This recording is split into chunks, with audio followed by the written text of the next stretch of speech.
उद्योगपति हमेशा सरकार के साथ नजर आते हैं, लेकिन इस एरिया में जो उद्योगपति हैं उन्होंने कांग्रेस प्रत्याशियों को समर्थन दिया है। क्या ऐसी समस्याएं रही, क्या ऐसे कारण रहे? मैडम देखिए, जब किसी से उम्मीद खत्म हो जाती है तो फिर आदमी एक नई उम्मीद के साथ नए चेहरों की तरफ जाते हैं। तो सभी व्यापारी अब एक नई आशा के साथ देख रहे हैं कि हम इनसे उम्मीद भी करते हैं कि ये ऐसा जो हमारे साथ पहला हुआ वैसा नहीं होगा। और अब हमारे आगे फ्यूचर को देखते हुए, जैसे कि हमारे यहाँ पर रोड की प्रॉब्लम थी, वो कुछ हद तक हम लोगों ने अपने पैसे से खुद बनवा ली। आप बड़कल पुल पार करेंगे तो सेक्टर 46 के लिए रास्ता जाता है। एक पार्क बना हुआ है साइड में, वहाँ गरीब बच्चों का स्कूल चलता है बहुत सालों से। मेरे को भी दिखता है, सबको दिखता है। जब वो आज तक अगर आप पुल पार कर लोगे तो केंद्रीय मंत्री का घर आ जाता है। जब इतने सालों से उनको वो नहीं दिखा और वो लोग कहते हैं कि हम 10 साल से विकास और सुशासन लेकर आए हैं, तो आपको लगता है कि कुछ लेके आए। शिक्षा में आज तक फरीदाबाद में एक भी कॉलेज, मैं खुद प्रोफेसर हूँ, वो कांग्रेस के टाइम का दिया हुआ। अगर 10 साल में ये बता दें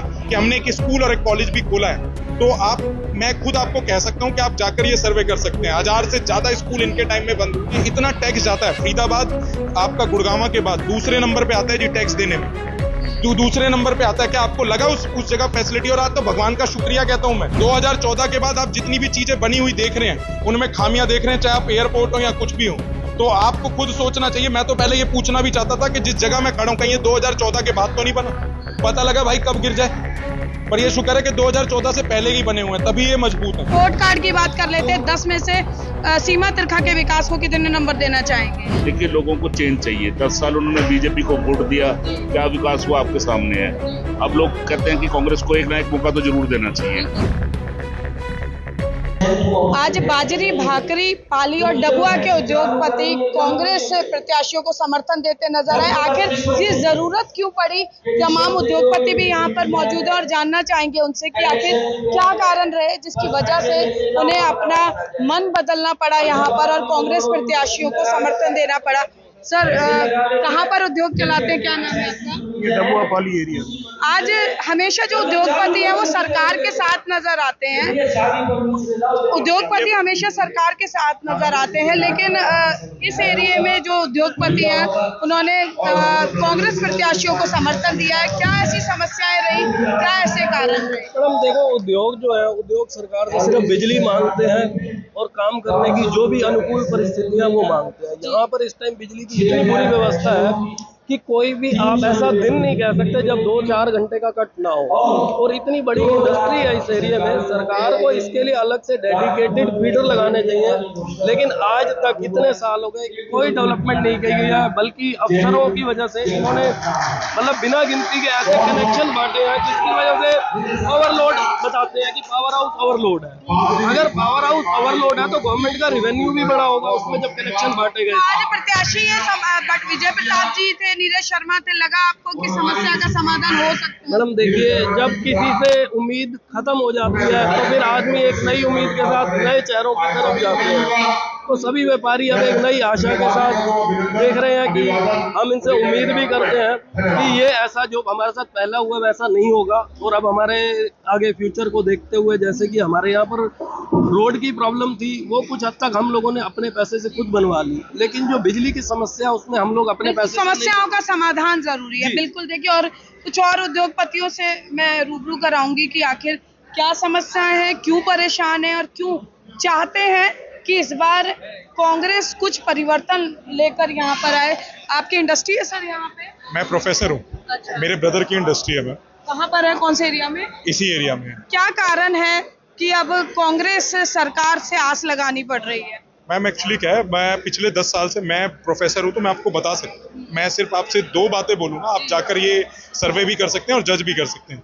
मेरे घर के पास से विधायिका आती है सीमा तिरका जी, विधानसभा से, बड़कल विधानसभा से।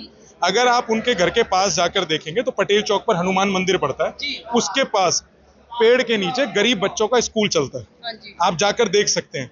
और वो शिक्षा मंत्री हैं और वो बाद में बनी है और स्कूल फिर भी सालों से चल रहा है। आप एक विधायक हो जिस सरकार से और जिस पावर में होते हुए भी, जब आप गरीब बच्चों को आज तक एक स्कूल नहीं दे पाए और सरकार ने उन्हीं को शिक्षा मंत्री बना दिया, तो आपको लगता है विकास हो जाएगा? चलिए दूर नहीं जाते, भारत सरकार के केंद्रीय मंत्री हैं कृष्ण पाल गुर्जर जी। आप बड़कल पुल पार करेंगी तो सेक्टर 46 के लिए रास्ता जाता है। एक पार्क बना हुआ है साइड में, वहां गरीब बच्चों का स्कूल चलता है बहुत सालों से, मेरे को भी दिखता है, सबको दिखता है।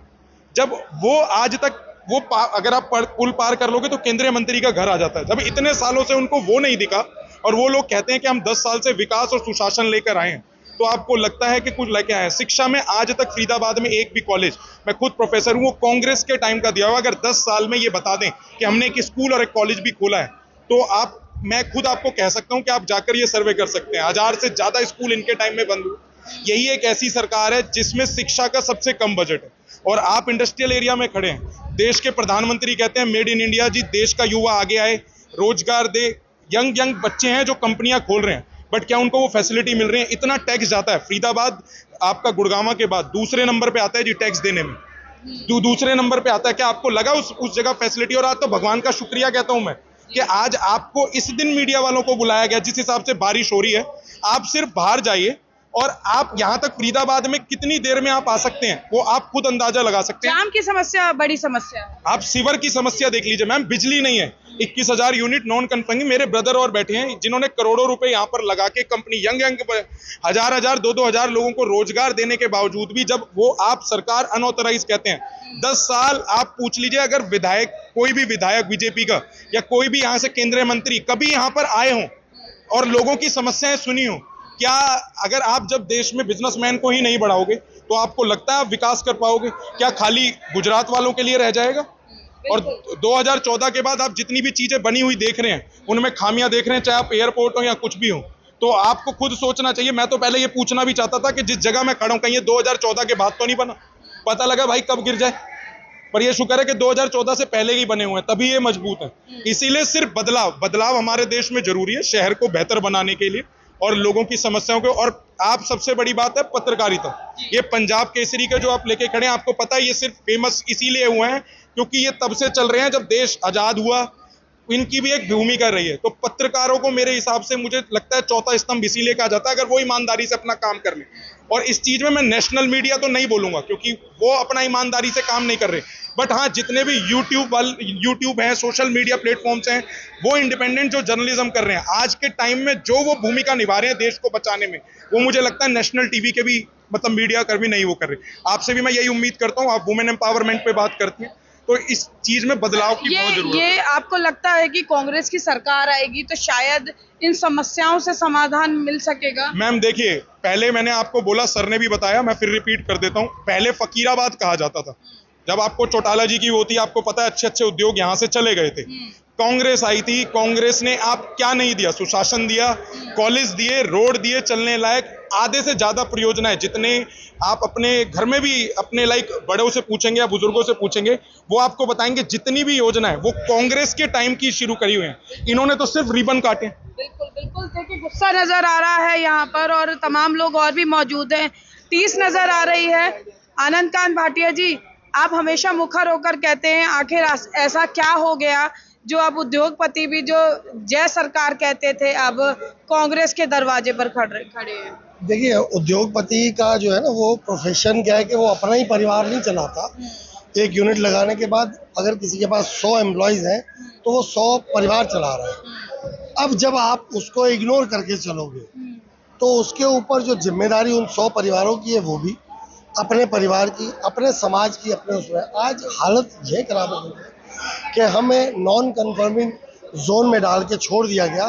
कॉलोनियों की तो पूर्व सरकार जो है पीठ ठोक लगाती रही कि हम बड़कल से विधायक रही सीमा तिरका, 10 साल उन्होंने शासन किया यहाँ पर, तो क्या उनके कानों तक आवाज नहीं पहुंची सर?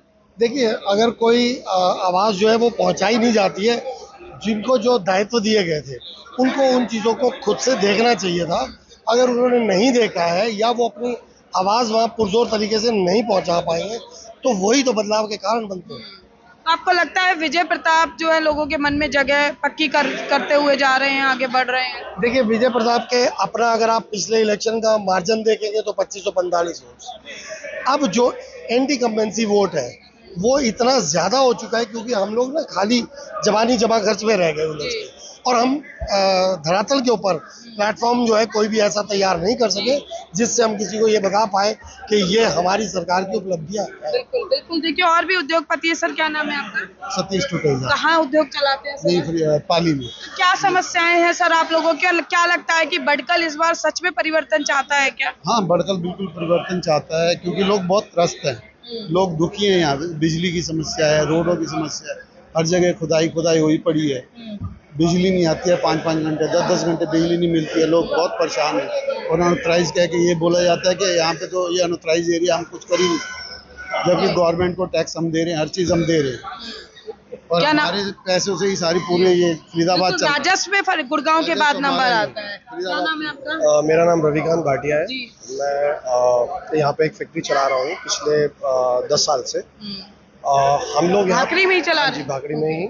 और हम लोग पिछले कुछ 10 साल से इतना ज़्यादा परेशान हो चुके हैं कि हम लोग लाइट के लिए दिन में अगर हम देखें तो 10 से 11 घंटे का कट लग रहे हैं यहाँ पे। हमने पहले 24 घंटे प्लान किया करते थे फैक्ट्री चलाने का, बट वो इतनी परेशानी हो चुकी है कि हम लोग 8 घंटे पे मजबूर हो गए क्योंकि हम ओवर टाइम पे जनरेटर और ओवर टाइम नहीं दे पा रहे हैं। प्रोडक्ट कॉस्ट बढ़ जाता है। बहुत ज़्यादा फर्क पड़ रहा है, कस्टमर हमारे खराब हो रहे हैं, रोड्स को लेके हम बहुत तंग हुए पड़े हैं। अपने पैसों से अभी हमने रोड्स बनवाई हैं, लाखों रुपए की रोड्स बनवाई हैं। अभी ये छोटा सा एक एरिया है जो कि हमने 40 लाख रुपए, गली नंबर 1 के नाम से है, 40 लाख रुपए की वो रोड बनाई है हमने मिलकर। तो मैं चाहता हूँ कि आगे आप हमारा ये मैसेज आगे तक दें और हमारे को किसी भी तरीके का सपोर्ट मिले और आगे हम लोग अच्छे तरीके से फैक्ट्रियों को रन कर सकें। बिल्कुल। देखिए और भी कुछ लोग हैं। और देखिए जब फरीदाबाद जाम से जूझता है तो लोग एसके शर्मा को याद करते हैं, क्योंकि फरीदाबाद की ट्रैफिक व्यवस्था को लेकर एसके शर्मा लगातार जो है धरातल पर नजर आते हैं। शर्मा जी, बरसात है और जाम बहुत ज़्यादा शहर में, क्या कहेंगे? सरकार को तमाम आप सुझाव सोशल मीडिया पर देते नजर आते हैं, लेकिन स्थिति ज्यों की त्यों बनी हुई है। सारी बात है, सबसे बड़ी बात है जो 2 डेथ हुई है, हाँ, उसके लिए कोई तो आए। बहुत दुखद है। मैं जिम्मेवार हूँ, कोई जिम्मेवार नहीं है, ना तो पुलिस ना एमसीआर। ये बहुत नगर निगम अधिकारी तो कह रहे हैं हमने पुलिस को सूचित कर दिया था। आपको लगता है कि बस सूचना देने से जिम्मेवारी से मुंह मोड़ा जा सकता है क्या? इंसानी जान इतनी सस्ती हो गई है। आपने मुझे अच्छी तरह जानती हो, अगर मेरे को पता लगे कि कहीं एक्सीडेंट हो गया तो मैं पुलिस को नहीं बताता, उससे पहले खुद ही पहुंच के उसको अस्पताल पहुंचाता हूँ। इसलिए जिम्मेवारी नगर निगम की है कि वो आके काम करे। इच्छा शक्ति की कमी कह सकते हैं। बहुत बड़ी शब्द बोला है आपने, इच्छा शक्ति की बहुत ज्यादा कमी है ही नहीं। शनिवार को भी एक्सीडेंट हुआ, एतवार को भी नगर निगम बंद, आप लोग भागते रहे, ये स्थिति वहाँ फरीदाबाद की हो गई है। बिल्कुल सर, मैं चाहूंगी 10 साल आपने देखा भाजपा का शासन, सीमा तिरखा विधायक रही। रिपोर्ट कार्ड की बात कर लेते हैं, 10 में से सीमा तिरखा के विकास को कितने नंबर देना चाहेंगे? देखिए, विकास तो सभी करते हैं, हम ये नहीं कह सकते किसी ने कम किया ज़्यादा किया। सीमा तिरखा से हमारे घरेलू संबंध भी हैं, मेरी बुआ जी भी हैं, मेरी बड़ी बहन भी हैं, दीदी भी हैं।